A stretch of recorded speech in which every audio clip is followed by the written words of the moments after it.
Guten Tag. Oh, Wolfenstein! Wolfenstein, you are such a wonderful franchise. In recent years, this series got a lot of love. Ever since Bethesda got the rights to it, several new games were released. But for a long time before that, it was all quiet on the Wolfenstein front. When talking about old Wolfenstein games, most people will think about Wolfenstein 3D or Return to Castle Wolfenstein, on which I did a video back in 2016. But there is this one other game that seems to be forgotten, because the publisher, well, is not publishing it anymore. It was published by Activision, and ever since they lost the rights to Wolfenstein, it became pretty much abandonware. You will probably have to pirate it or find an outrageously overpriced copy on Amazon. Luckily, I got a copy of it years ago. I got my copy in Poland because this game was not released in Germany. Well, it was released for a few days, but then it was censored, and yeah, it was gone from the store shelves. The reason why I dug this game up again is that recently I played Call of Duty Black Ops Cold War. The single player was done by Raven Software, the developer studio that also did Wolfenstein from 2009. I just wanted to take a look at one of their other games that they did before Call of Duty. And since I had this one laying around, and since Wolfenstein is a pretty cool franchise and this one seems to be largely forgotten, I decided to pick up Wolfenstein 2009 once again. For this shall be the Blitz review of Wolfenstein 2009.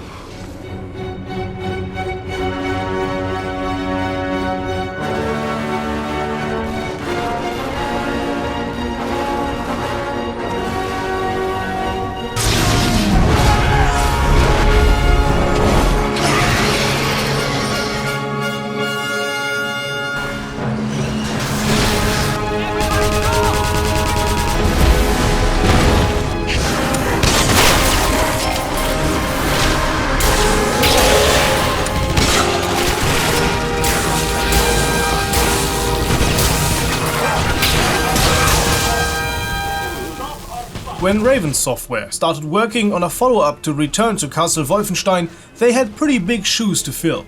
RTCW was regarded, and still is, as one of the best Wolfenstein games, even with the new games out today. Raven Software's goal was clear from the get-go: pick up where Return to Castle Wolfenstein left and expand on it. Not exactly story-wise, but gameplay-wise. The game runs on the id Tech Engine 4, which was even back then criticized for looking a bit dated. Though in my opinion, the game does look fine. Of course, it's not a graphical powerhouse, but still decent.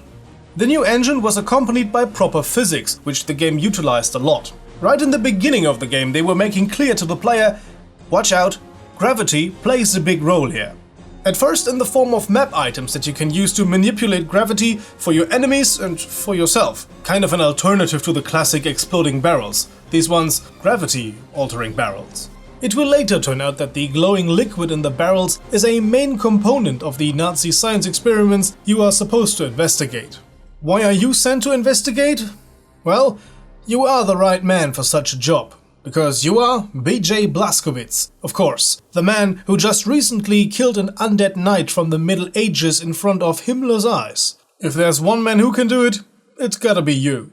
Let us listen in to the mission briefing that sets up the entire game. The medallion's a symbol that was used by an obscure clan of mystics. They worship something called the Black Sun. Who they were was lost centuries ago when the group was killed in a cataclysmic event. Then, just a few decades ago, the symbol was adopted by the Thule Society, a German occult group that has a number of high-ranking Nazis among its members. No doubt some of them are part of the SS Paranormal Division. They are indeed. But even more intriguing than that are the crystals the medallion contains. They can only be found at one place on Earth, a city in Germany called Eisenstadt.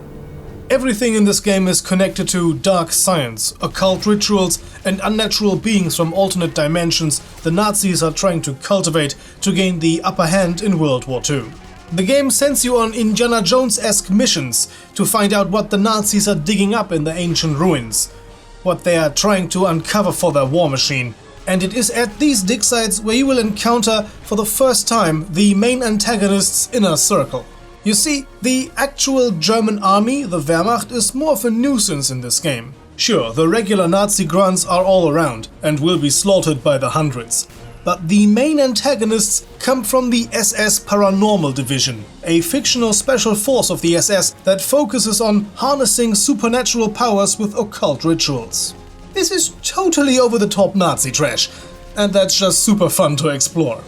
The crazy thing is that this game even is somewhat grounded in reality, more so than the newer games, which gives this game a really creepy taste.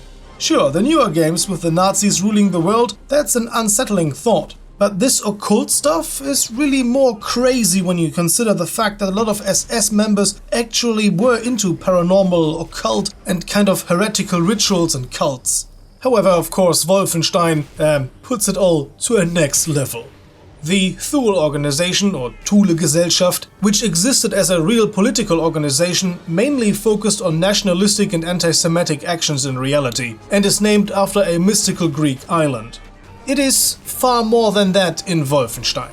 First of all, they are not named after an island in Wolfenstein. They are named after the long-lost civilization of Thule, who had control over the Black Sun dimension. This Thule organization is responsible for occult rituals, trying to open rifts to the so-called Black Sun dimension to harvest its powers. At the previously mentioned dig site, the SS uncovered a medallion which was used by the ancient civilization to control the strange powers from the alternate dimension. With this amulet/medallion, the parallel dimension can be visited relatively safely. Without the medallion, visitors will most likely suffer dire consequences.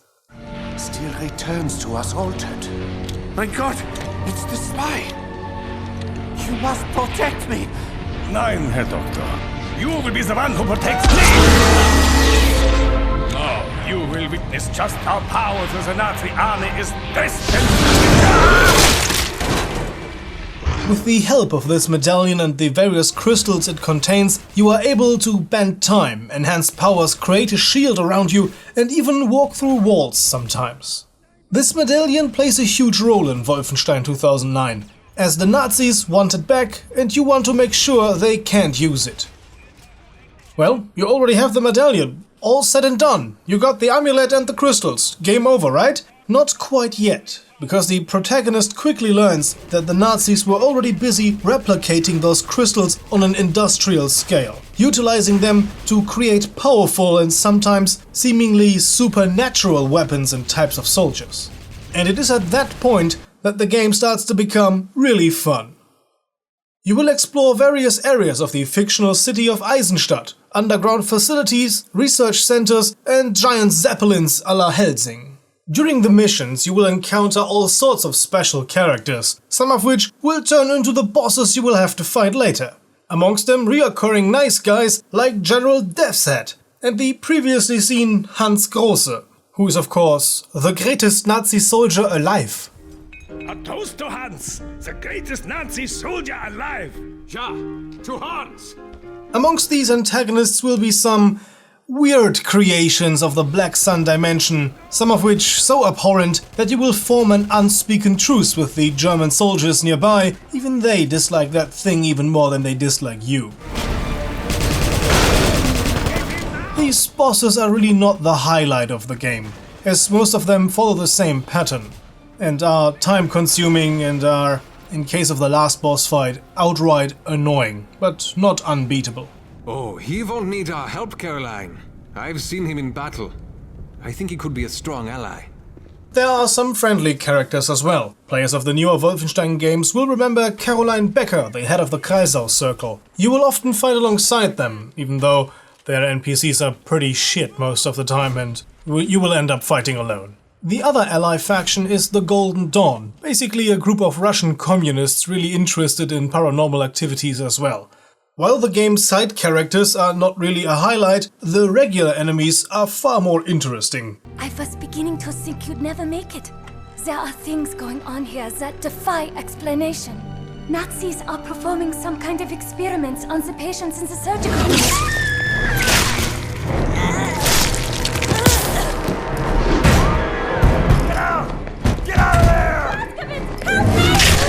Initially, you'll face random Wehrmacht and SS guards. You will later encounter heavy and specialized troops the more time passes in the game. While the normal enemies make you feel like you're playing any regular FPS game, the later ones will be really different from the norm.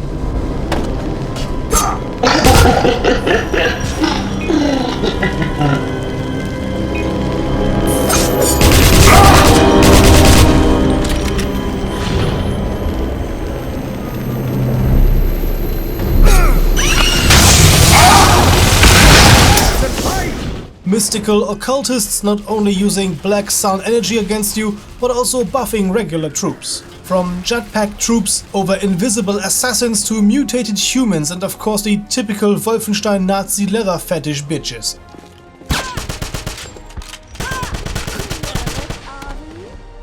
A favorite of mine are the huge exoskeleton-clad warriors, armed with particle cannons capable of disintegrating everyone in their path. Particle cannons, you say? Yup, particle cannons. You will encounter a variety of futuristic weapons, from the mentioned particle cannon to the Tesla gun and ultimately the Leichenfaust, basically Wolfenstein's BFG equivalent.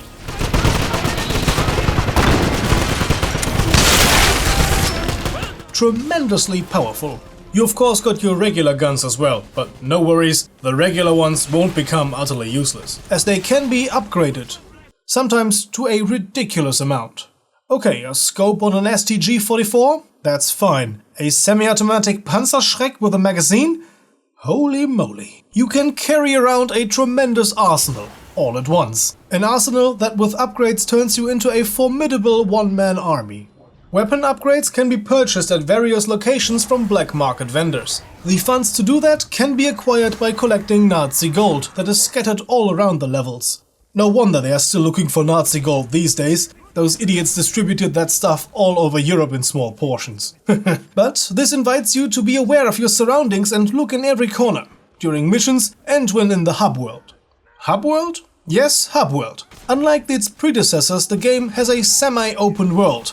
This Hub World, the previously mentioned city Eisenstadt, is populated by Nazi patrols and resistance fighters constantly battling over city blocks. It is an interesting idea at first. You travel to mission locations and can select missions on your own pace. You can choose which ones to do first. The story ones first, or do I help this one agent over there who urgently needs help? The side quests aren't contributing much to the story outcome, but they are good for filling your pockets with gold. And okay, you can find some background stuff about the characters. So I guess they do serve a little story purpose, to illuminate some characters a bit more.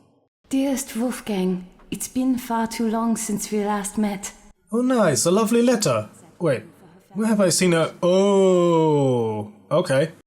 Without these side missions, the Hub World would be rather dull and over time slightly annoying, because the Nazi patrols and rebel groups are respawning, so you'll end up fighting the same fights again and again, until you are tempted to just run past them. This town of yours, Eisenstadt, it's unlucky. I can feel it. A curious thing about the Hub World, when you enter a bar, nobody seems to know you. You can even have a little chat with drinking soldiers, the same soldiers that shoot you on sight as soon as you are out the door. It would make sense for you to be able to move around the place, the city, incognito, at least at first. I suppose the Hub World is my main complaint about this game. It feels so unbelievable, even in a scenario like this. The city is littered with rebels fighting on every corner. I think you can imagine what the Nazis would have done to a place like this. I'll refer you to various museums in Warsaw, Poland for that. Long story short, the place would have been flattened a long time ago. Apart from the mediocre bosses and the unbelievable and sometimes annoying Hub World that's only fun in the beginning, what's the deal with Wolfenstein 2009? In my opinion, it's a decent addition to the franchise. They could have released the game without the Hub World of Eisenstadt and made it more, well, connected via cutscenes. The game might have benefited from a more linear structure. Once you are in the mission areas of the city, the game is very linear after all. So the semi-open Hub World feels a bit tacked on, but it's not atrocious, so it doesn't ruin the game. Especially nowadays, the game looks dated and suffers from some of the bad influences of the time. Back then, bloody screen health regeneration was the in thing. But hey, with those abilities granted to you by the special medallion, you don't have to run away and wait to heal. You can stay in the fight all the time, which helps to keep the game flow up. The AI tends to be ridiculously static and incompetent from time to time.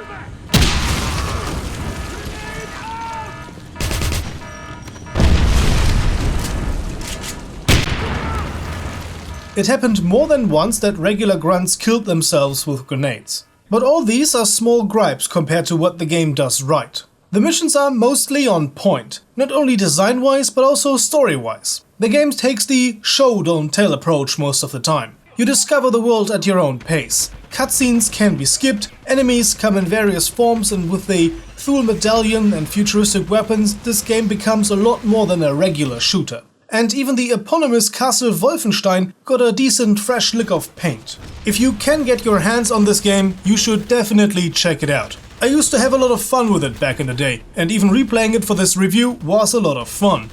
It's a shame it isn't available anymore, so if it should pop up somewhere, give it a go. It is a solid sequel, and it's always fun to return to Castle Wolfenstein. I hope you enjoyed this video. If you did, you know what to do. Give it a like, subscribe for future content, and if you absolutely love us, maybe even consider supporting us on Patreon. To keep up with what we do, look us up on social media. The links to our Twitter and Discord are in the video description down below.